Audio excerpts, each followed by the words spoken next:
So they say that sometimes it's very difficult to reach people with cash, and this is a risk in itself.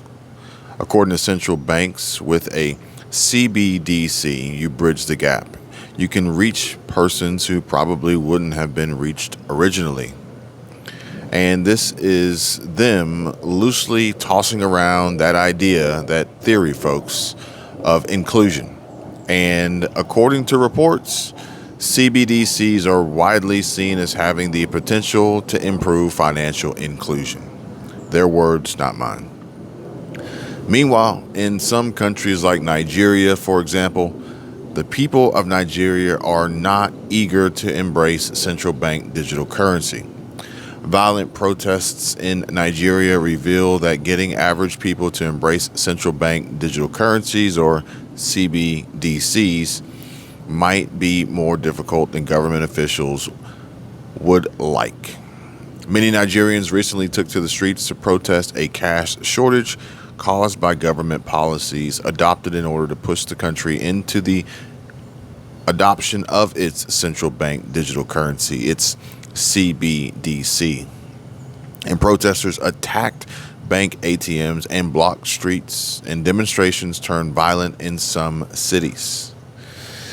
Now, folks, obviously this is a little ways off from here in the United States of America, but I feel as though that it is a good case study to analyze and be aware of what could potentially happen with the introduction and implementation of this rollout, this takeover by the Fed and the central bank here in the US of A.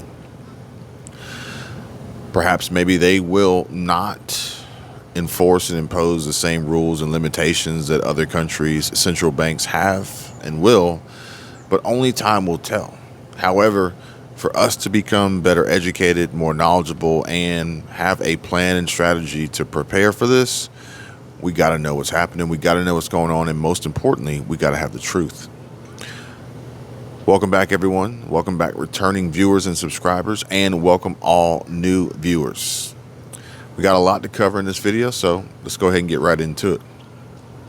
Now, it says here that according to The Guardian, Nigeria has been struggling with a shortage in physical cash since the central bank began to swap old bills of the local naira currency to new ones, leading to a shortfall in banknotes. And according to reporting by the news outlet, the protests erupted when bank customers couldn't access their cash or change old banknotes for new ones.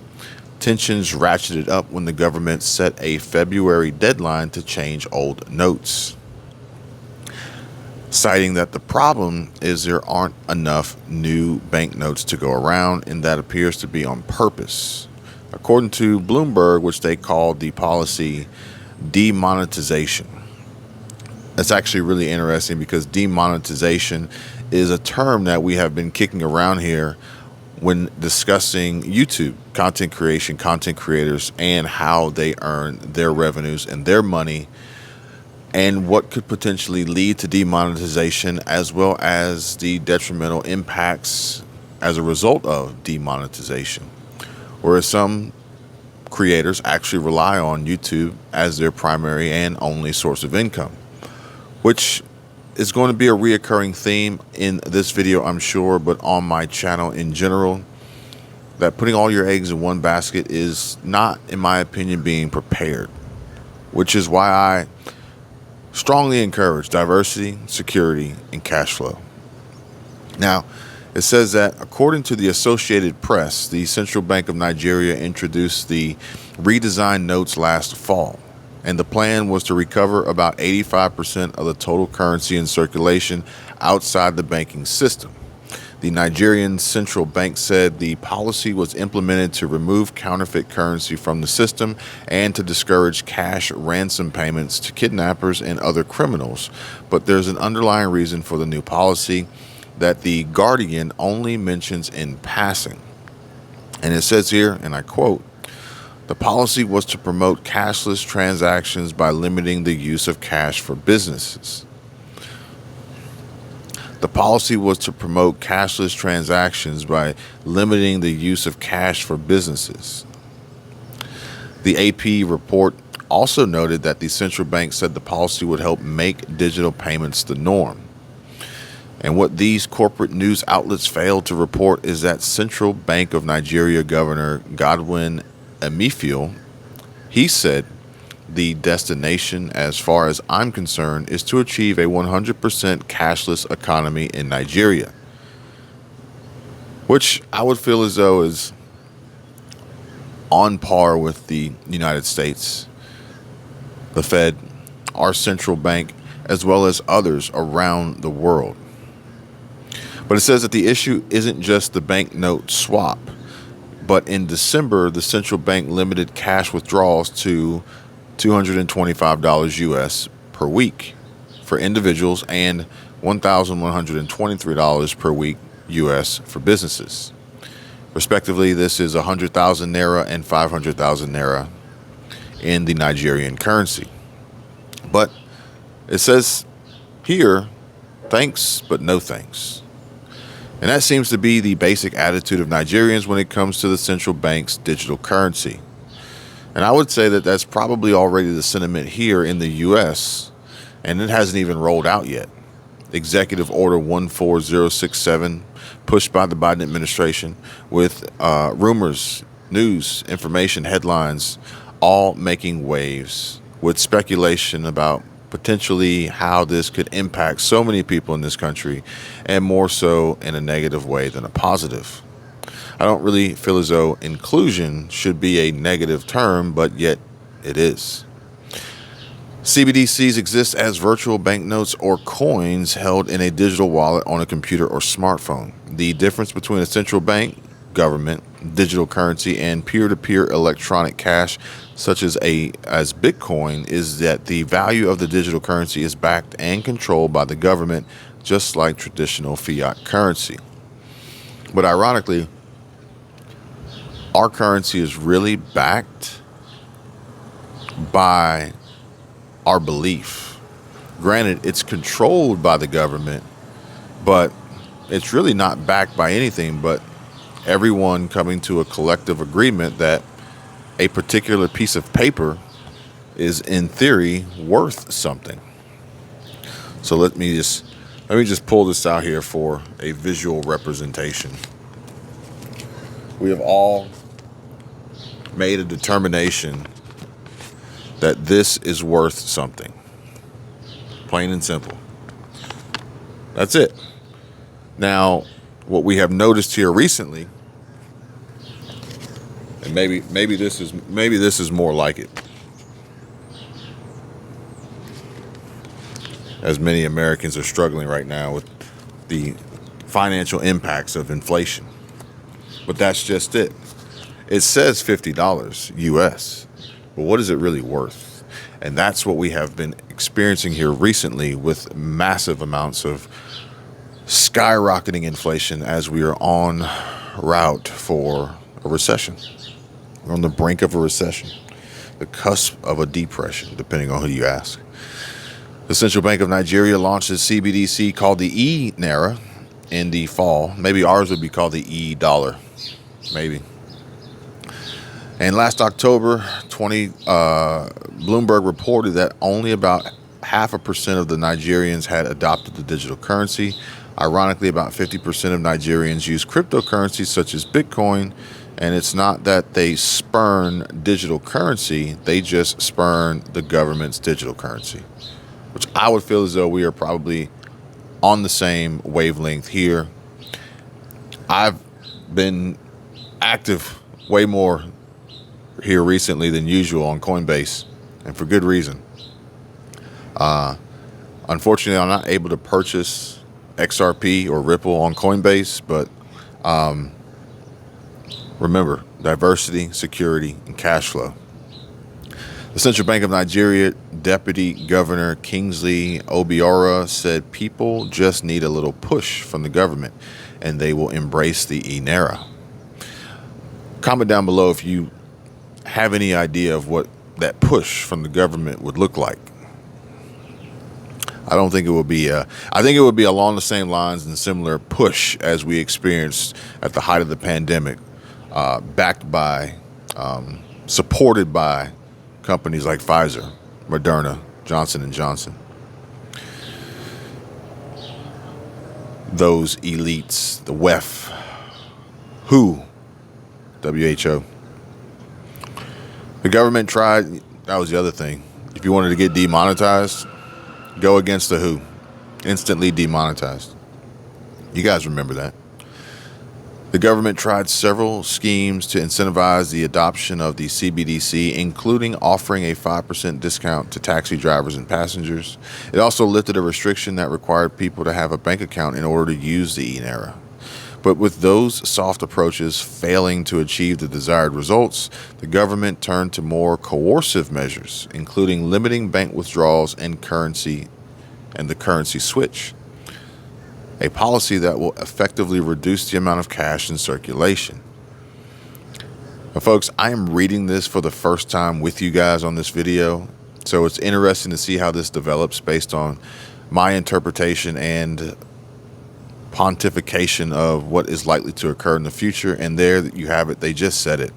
The push would be a limitation of withdrawals and the currency switch. This is how it works, okay? People are actually experiencing this right now all around the country, but they're really experiencing it heavily in areas like East Palestine, Ohio, where the government has what they call eminent domain. And some people may say, well, the government can't just take what's yours. They have to pay for it. They have to buy it. Sure, they do. But they don't have to offer you what it's worth. It's all about that belief system, that faith in the dollar and the value of that dollar. But at the end of the day, they offer you what they want. And if you accept, all is right with the world. If you refuse, well, then they have the right to take it. And ultimately, we're going to see this form of eminent domain when it comes by way of a currency change to CBDC, pushed by the Fed, central banks. This e-dollar, perhaps, maybe. Digital dollars. We'll offer it to you. You have the choice of accepting. If you decline or reject, then we take it from you. End of story.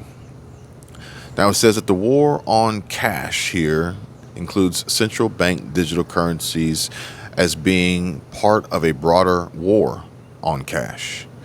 Whereas we would think that the biggest war that we need to be concerned with is the possibility of World War III, including Russia, China, North Korea.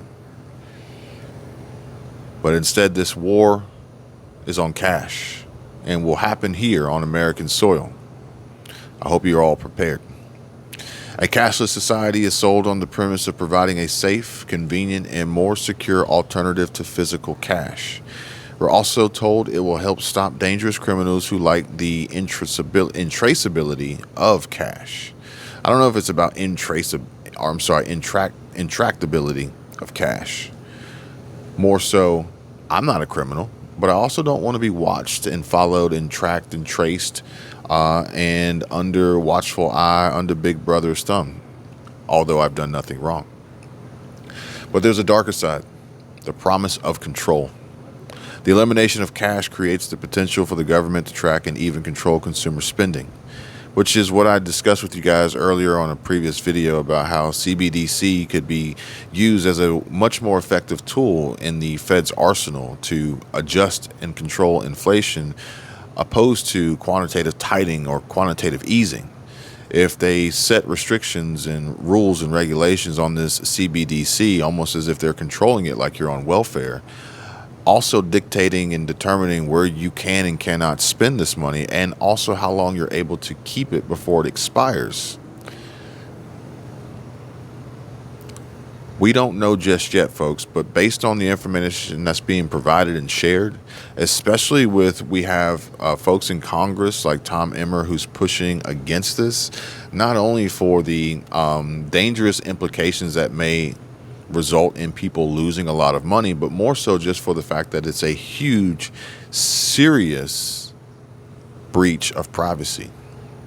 Digital economies would also make it even easier for central banks to engage in manipulative monetary policies such as negative interest rates.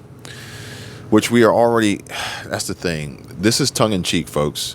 I hope that I'm able to explain this and share this information with you in a way that it makes sense and is easily digestible and understandable. But when we say a negative interest rate, this is just a chess game, okay? They're moving the pieces around the board, ultimately picking you off one by one to initiate checkmate, okay?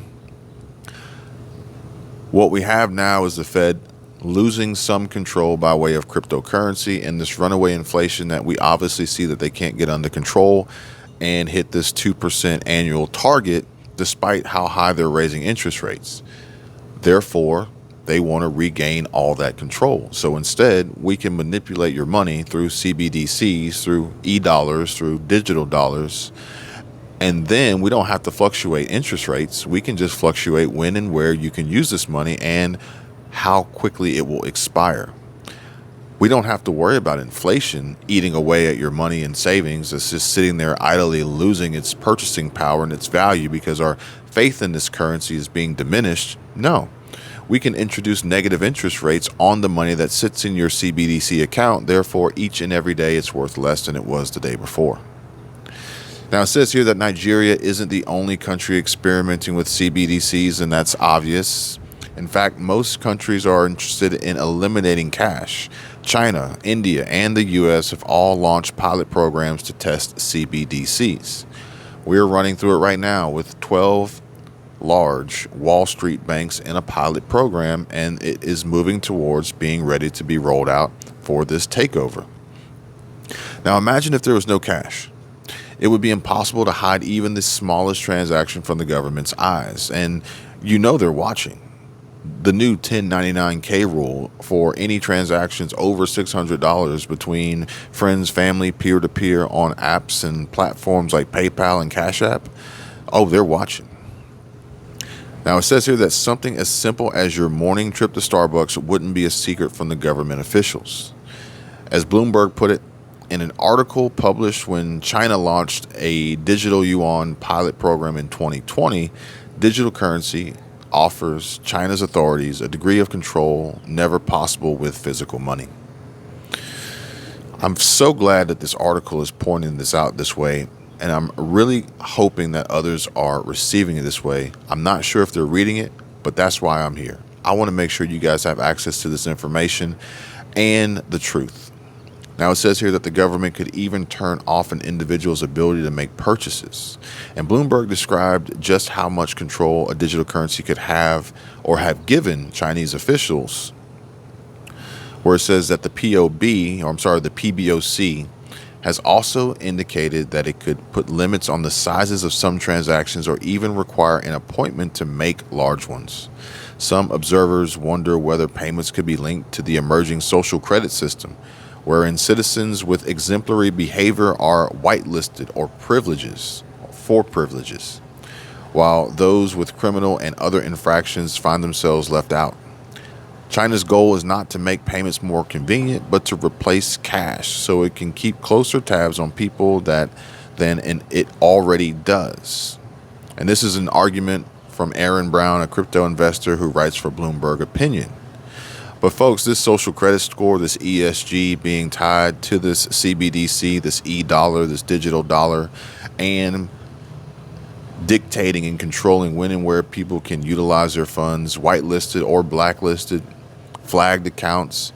We thought it was difficult getting money out of the banks now. You're going to need an appointment to use your CBDC. How crazy is that? Now, folks, here it says that economist Thorsten Polet outline the potential for Big Brother-like government control with the advent of a digital euro in an article published by the Miss Wire.